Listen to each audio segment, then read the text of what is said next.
سوال: محرم الحرام کے روزوں کی فضیلتیں کیا ہیں؟ بسم اللہ الرحمن الرحیم۔ ماہ محرم الحرام کے روزوں کی فضیلتیں احادیث میں کثرت سے وارد ہوئی ہیں، اور اس مہینے میں روزہ رکھنے کی فضیلت رمضان کے علاوہ دیگر مہینوں سے بڑھی ہوئی ہیں۔ چنانچہ حدیث میں ہے کہ حضرت ابو ہریرہ رضی اللہ تعالیٰ عنہ سے روایت ہے کہ آپ صلی اللہ علیہ وسلم نے ارشاد فرمایا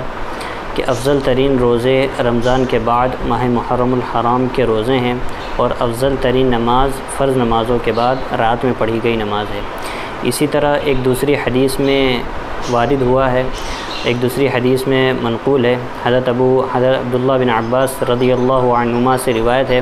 وہ فرماتے ہیں کہ رسول اللہ صلی اللہ علیہ وسلم نے ارشاد فرمایا کہ جس شخص نے عرفہ کا روزہ رکھا اس کے پچھلے 2 سال کے گناہ صغیرہ گناہ معاف ہو جائیں گے، اور جس نے ماہ محرم الحرام کا روزہ رکھا اس کو 1 روزے کے بدلے میں 30 روزوں کا ثواب ملے گا۔ ان احادیث سے